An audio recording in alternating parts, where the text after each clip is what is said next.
Dear student, स्वागत है आप सभी का अपने यूट्यूब चैनल डिल ऑफ नर्सिंग पे एक बार फिर से। जैसे कि हम लोगों ने प्रीवियस क्लास में डिस्कस किया था, जो हमारा अभी लास्ट लेक्चर थे, इसमें हमने संक्रमण के बारे में पढ़ा था, समझाया था आप लोगों को। और उम्मीद करता हूँ कि आप सभी के लिए जो टॉपिक है प्रीवियस फर्स्ट लेक्चर के काफ़ी इंपॉर्टेंट रहे होंगे। तो आज हम देखेंगे आपका संक्रमण का संचारण, मतलब कि spread of infection and transmission, कि कौन कौन से मार्ग हैं या कौन कौन से रूट हैं जिसके द्वारा आपका जो संक्रमण होता है वो फैलता है। तो जैसा कि आप लोगों को स्क्रीन पे दिख रहा होगा, संक्रमण के मार्ग, ठीक है। मनुष्य के शरीर में रोगाणु 3 मार्गों से प्रवेश करते हैं, ठीक है।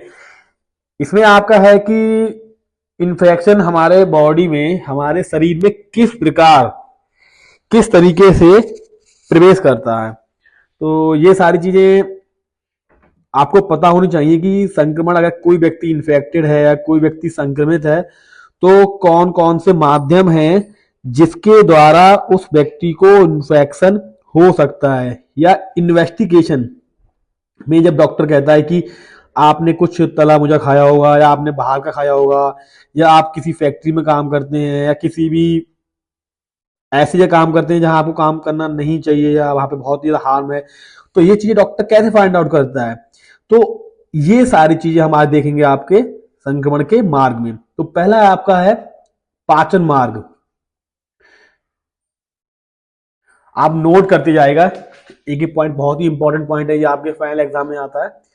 पहला है आपका पाचन मार्ग, खाद्य पदार्थ और पानी के साथ निकलना। मतलब क्या है पाचन मार्ग? जो चीजें आप खाते हैं, खाने से मेरा मतलब है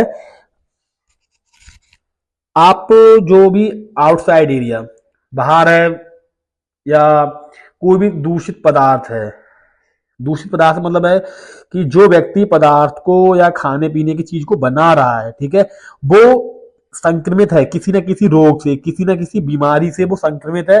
तो उसके द्वारा जो संक्रमण होता है, उस व्यक्ति के द्वारा जो इन्फेक्शन होता है, वो उस खाद्य पदार्थ में या उस लिक्विड पदार्थ में क्या हो जाता है? मिक्स हो जाता है, उसका ट्रांसमिशन हो जाता है, ठीक है। तो उस पदार्थ को क्या करते हैं, हम ग्रहण कर लेते हैं, हम खा लेते हैं। तो जिसके द्वारा क्या है, वो इन्फेक्शन हमारे बॉडी में पाचन मार्ग के द्वारा, यानी खाद्य पदार्थों और पानी के द्वारा निकलने से हमारे बॉडी में प्रवेश कर जाता है। जैसे आप देखते हैं कोई चीज आप बना रहे हैं, अब अगर आप अनहाइजीनिक तरीके से, मतलब आप साफ सफाई से ना बनाएंगे तो वो चीज तो बन जाएगी, पर उसके आपने जो साफ सफाई को मेंटेन ना किया, आपने साफ सफाई को, स्वच्छता को ना बनाए रखा, तो उसके द्वारा जो इन्फेक्शन था, वो आपके जो खाद्य पदार्थ आपने जो बनाया है खाने के लिए, वो तो आपका बन गया। लेकिन जब उस पदार्थ को कोई व्यक्ति या आप स्वयं खाएंगे तो उस पदार्थ का जो इन्फेक्शन है या संक्रमण है वो आपके बॉडी में प्रवेश कर जाएगा, आपके शरीर में प्रवेश कर जाएगा, ठीक है। दूसरा पॉइंट देखते हैं, श्वसन मार्ग। अब श्वसन मार्ग क्या है? सांस लेते समय हवा के साथ अंदर लेना। जैसे आप देखते हैं कि फैक्ट्रियों से निकलने वाला जो धुआं होता है, श्वसन मार्ग में क्या है, सांस लेते समय, यानी कि जो फैक्ट्रियों से निकलने वाला जो धुआं है या जलवायु है, दूषित जलवायु है, ठीक है, इसे ग्रहण करने से आपने देखा होगा जब आप कहीं आपसे जैसे सडनली आपके पास से कोई बाइक वगैरह निकल जाती है और वो उसमें काफी धुआं निकल रहा होता है, तो आप क्या करते हैं, आपको सफोकेशन होने लगती है, आपको घुटन होने लगती है। क्यों? उसका जो दूषित जो बैक्टीरिया वायरस होते हैं वो आपके श्वसन मार्ग के द्वारा आपके जो फेफड़े हैं उसमें प्रवेश कर जाते हैं। तो जैसे आप जानते हैं कि माइक्रोबैक्टीरियम ट्यूबरकुलोसिस द्वारा टीबी होता है,